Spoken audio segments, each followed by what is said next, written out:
भाइयों बहनों, मैं पिछले कुछ दिनों से समाजवादी पार्टी के, इस कथित समाजवादी पार्टी परिवार के मुंह से कुछ बातें सुन रहा हूं।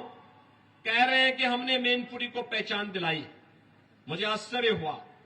भाइयों बहनों, महर्षि च्यवन की ये भूमि है, महर्षि श्रृंगी की ये भूमि है, महर्षि वेदव्यास का यहां पर तपोभूमि है और उनके आश्रम आज भी यहां मौजूद है।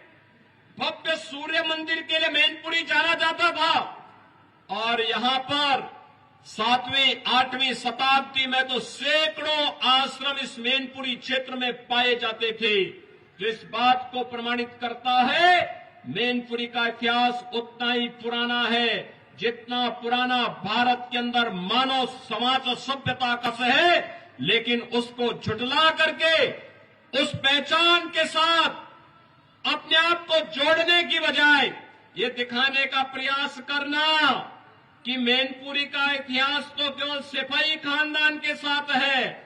भाइयों बहनों, ये सच्चाई को वास्तव में धूल दिखाने जैसा है। और अगर सचमुच सिपाही खानदान ने विकास किया होता तो भाइयों बहनों, अकेले मैनपुरी जनपद में प्रधानमंत्री आवास योजना के अंतर्गत विगत 5.5 वर्ष के अंदर 37,500 से अधिक गरीबों को एक एक आवास डबल इंजन की भारतीय जनता पार्टी ने, सरकार ने दिया है। ये आवास आखिर इन गरीबों को 4-4 बार समाजवादी पार्टी की सरकार रहने पर क्यों नहीं उपलब्ध हो पाए?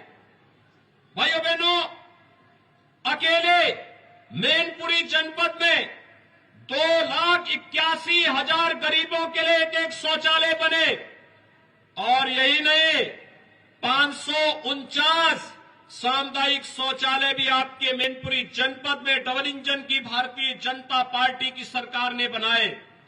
भाइयों बहनों, अगर यहां पर समाजवादी पार्टी की सरकार ने विकास किया था तो फिर ये 226 ग्राम पंचायतों में ग्राम सचिवालय बनाने की नौबत आखिर डबल इंजन की सरकार के सामने क्यों आई थी? और यही नहीं, पीएम स्वनिधि योजना में ठेला खोमचा रेड़ी लगाने वाले कैसे 5,000 पटरी व्यवसायियों के लिए भी पीएम स्वनिधि योजना में ब्याज फ्री ऋण की सुविधा उपलब्ध करवाने का कार्य ये भी डबल इंजन की सरकार ने किया है। 3,67,000 अन्नदाता किसानों को प्रधानमंत्री किसान सम्मान निधि, 1,54,000 परिवारों को उज्ज्वला योजना में फ्री में रसोई गैस के कनेक्शन, 1,03,000 गरीबों को फ्री में बिजली का कनेक्शन और साथ साथ 1,795 यानी 1,800 मजरों में विद्युतीकरण का कार्य भारतीय जनता पार्टी की सरकार आने के बाद मैनपुरी के अंदर हो पाया। भाइयों बहनों, गरीब को स्वास्थ्य की सुविधा प्राप्त हो, 3,02,000 से अधिक गोल्डन कार्ड, जिसमें 5 लाख रुपए सालाना स्वास्थ्य बीमा का कवर यहां के गरीबों को प्राप्त हो रहा है, यह भी भारतीय जनता पार्टी की सरकार ने दिया। 5,000 महिलाओं को मातृवंदना योजना का लाभ और 97,900 वृद्धजनों को वृद्धावस्था पेंशन, 33,400 से अधिक निराश्रित महिलाओं को निराश्रित महिला पेंशन और 13,200 दिव्यांग जनों को दिव्यांग पेंशन में 12,000 रुपए सालाना ये भारतीय जनता पार्टी की डबल इंजन की सरकार दे रही है।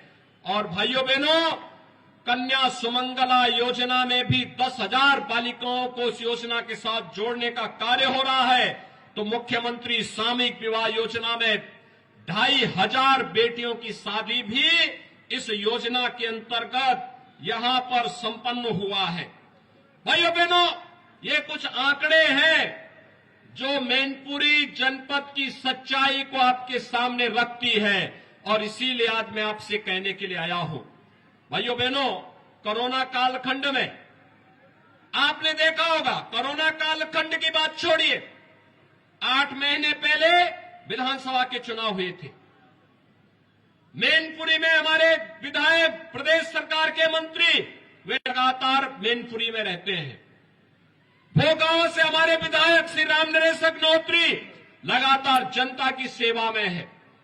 करहल में आपने जिन्हें विधायक चुन करके भेजा, भाइयों बहनों, करहल में जीतने के बाद दूसरी बार जनता जनार्दन ने उनके दर्शन नहीं किए होंगे और 27 बार करहल में जनता जनार्दन की सेवा के लिए केंद्रीय मंत्री प्रोफेसर एसपी सिंह बघेल ही बार बार वहां गए हैं। किसनी में हमारे कार्यकर्ता गए हैं। लेकिन भाइयों बहनों, कभी भी समाजवादी पार्टी के लोग एक बार करते हैं और इसलिए अब इसका नाम तो समाजवादी रखना भी मुझे लगता है यह अपने आप में जनता को भ्रम में डालने जैसा।